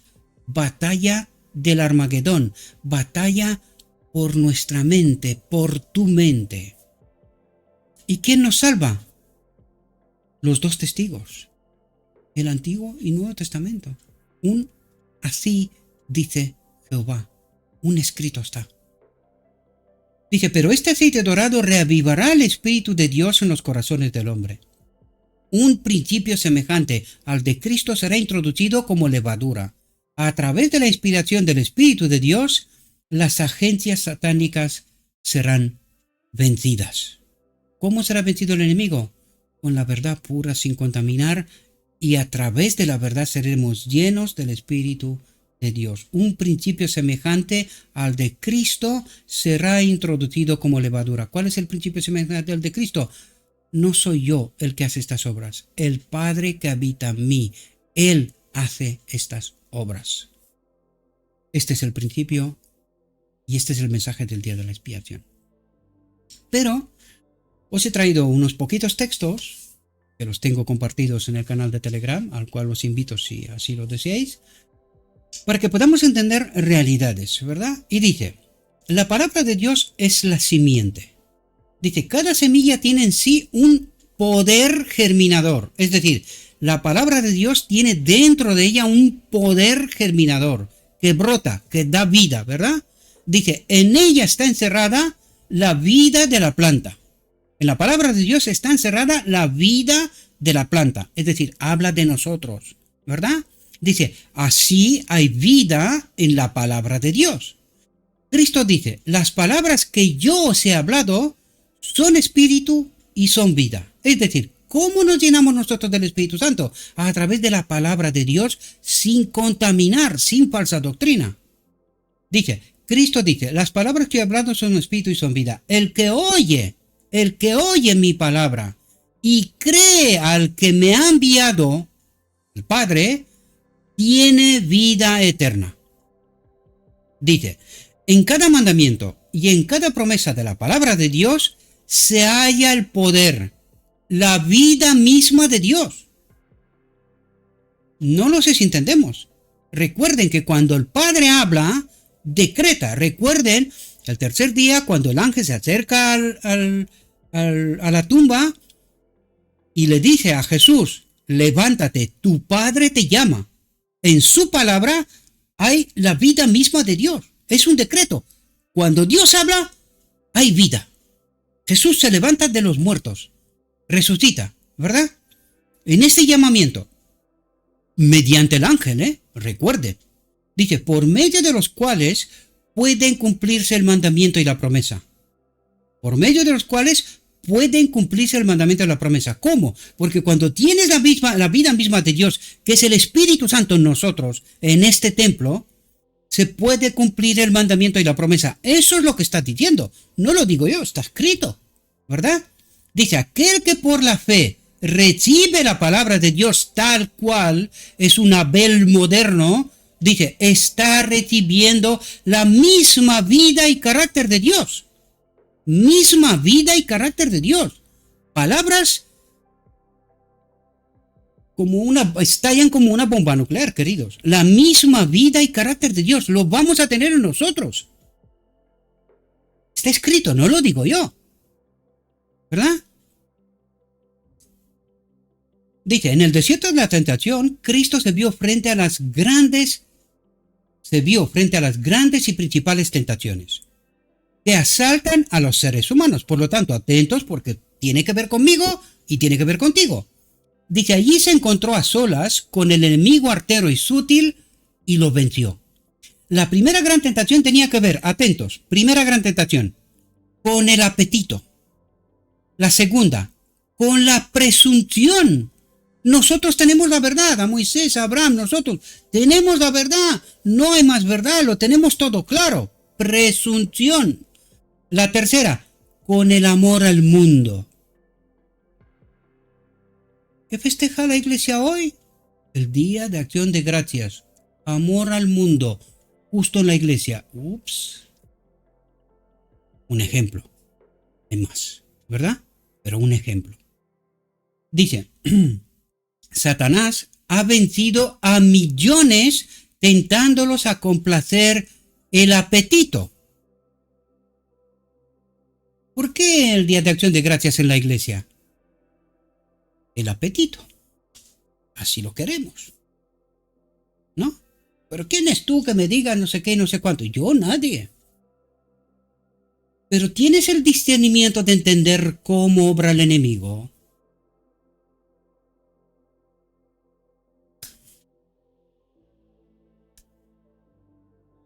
Nada más que comentar, señorías. Nada más que comentar. Dice, mediante la gratificación del gusto, el sistema nervioso se altera y se debilita la fuerza del cerebro, haciendo imposible el pensamiento tranquilo y racional. La mente se desequilibra y lo conoce muy bien esto el enemigo, queridos.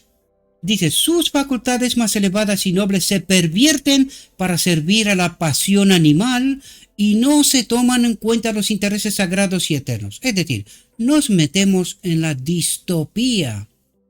Vivimos una falsa realidad. Dice, cuando Satanás ha logrado este objetivo, entonces puede acercarse con sus otras dos tentaciones principales y hallar cabida fácil. Fácil. Así es como adoptamos las costumbres del mundo, las metemos en la iglesia. En lugar de que la iglesia convierta al mundo, es el mundo que se ha metido a saco en la iglesia. Y no hay ningún problema. Es más, si tú dices lo que yo acabo de decir, ¿qué pasará? Que está mal, que no pasa nada, que solamente comemos y no pasa nada. ¿Para qué está el sábado?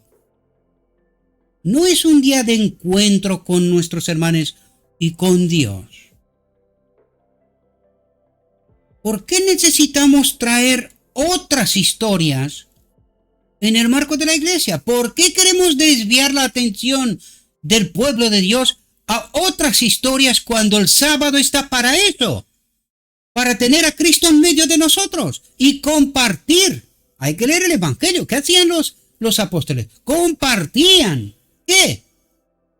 Todo. Todo. Casa, comida, evangelio, todo. Un día de liberación, un día de paz, un día de conexión con Dios, por todos los medios, en todos los planos, en todos los frentes. Pero nosotros necesitamos traer no sé qué, porque el sábado ya no es suficiente. Olvidando que el sábado es Cristo mismo. Es Cristo mismo el sábado. ¿No es suficiente Cristo? ¿Necesitamos más historias? Así nos va, queridos. Así nos van los Caínes modernos y sus pensamientos, sus ideas, añadidas a lo que Dios es insuficiente. ¿Quién dijo esto? ¿Cómo empezamos? ¿Cómo Dios organiza y hace las cosas? Es insuficiente. No está bien, la ley no es buena. Hay que hacer mejoras, ¿no?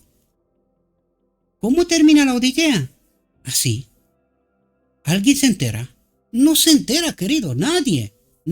Y hay de ti si te atreves a hablar contra la iglesia y contra los pastores, tú.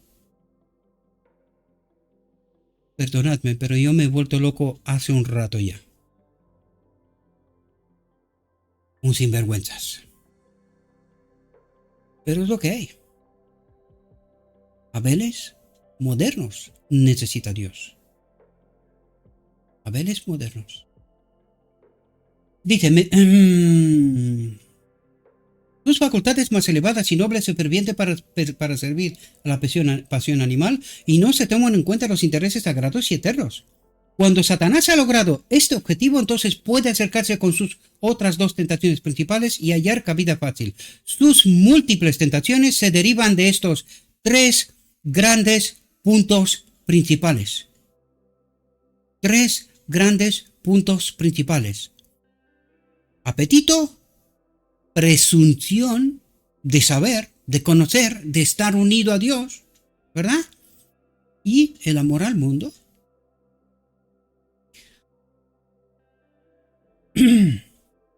Dice, la presunción es una tentación común. Y cuando Satanás asalta a los seres humanos con ella, obtiene la victoria. 9 veces de cada 10. Señor. ¿A qué la iglesia entonces? Si total 9 de 10 ya están. ¿Qué pasa aquí? No sé si recordáis cuando Sierva decía que ni uno de 10 está preparado. Pues aquí está. Otra manera de decir las cosas, lo mismo. Ni uno de 10 está. Si 9 veces de cada 10 el enemigo obtiene la victoria, apaga y vámonos. ¿Para qué esta iglesia? ¿De qué sirve? Si 9 caen, ¿qué pasa aquí? Como para defender la iglesia a los pastores, ¿no? Dice los que... Y eso que no tengo nada con la persona. No, yo no nombro a nadie aquí. Yo hablo de principios. Hay de todo. En el jardín de Dios hay de todo. Pero hay que tener el discernimiento necesario, ¿verdad? Para entender quién es quién. Por los frutos los conocerás.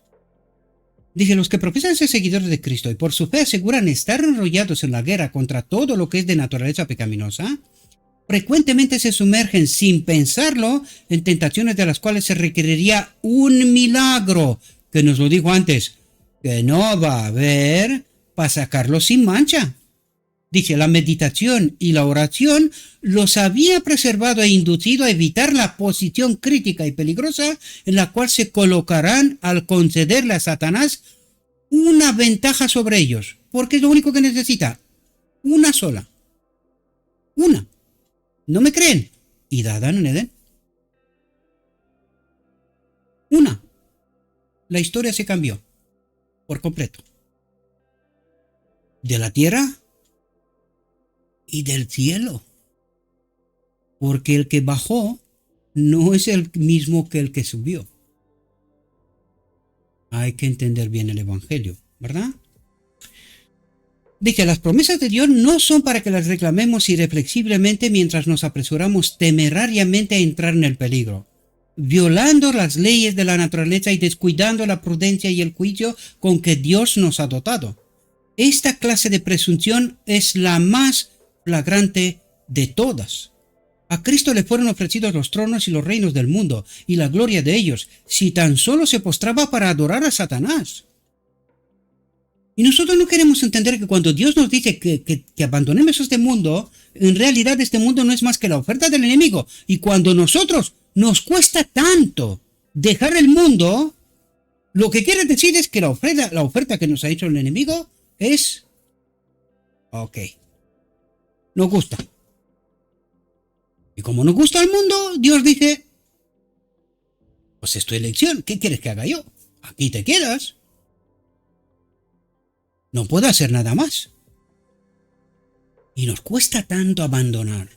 Nos cuesta tanto. Y no entendemos que será nuestro desgraciado destino. Moriremos. Moriremos. Dice, los seres humanos nunca serán probados con tentaciones tan poderosas como las que asediaron a Cristo. Satanás se acercó con honores mundanales, riquezas y los placeres de esta vida, y se los presentó bajo la luz más atractiva con el fin de atraerlo y engañarlo. Dice, todo esto te daré, le dijo a Cristo, si postrado me adorares. Cristo rechazó a su artero enemigo y salió victorioso. ¿Cómo salimos victoriosos? Ay, Gabriel, pero si, oye tú, ¿cómo voy a dejar yo estas cosas que me gustan, no? Este mundo, algunas cosillas están bien. Pues para Cristo no. Abel o Caín. Tú decides. Tus ideas. Si Cristo dice que de eso nada,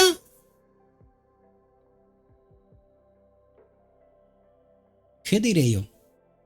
Señor, eres un poco extremo, ¿eh? Este mundo, algunas cosillas están bien, ¿no? Abel o Caín. Tú decides. Hasta aquí nuestra reflexión, mis queridos hermanos y hermanas. Le ruego a nuestro Dios que nos dé sabiduría, que nos ayude a través de su Espíritu Santo a tener ese discernimiento para poder entender que ya llegó la hora. No nos queda más tiempo, mis amados. Tenemos que mirar aquí afuera y nos está diciendo que el tiempo se está agotando. Esta gente están jugando con las armas nucleares como si fueran juguetes. Están totalmente bajo el control del enemigo. Eso es lo que revela. Y hay que mirar también a la iglesia.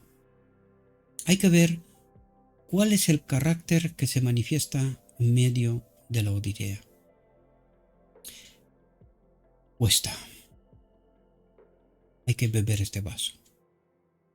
Hay que morir al mundo y vivir para con Cristo.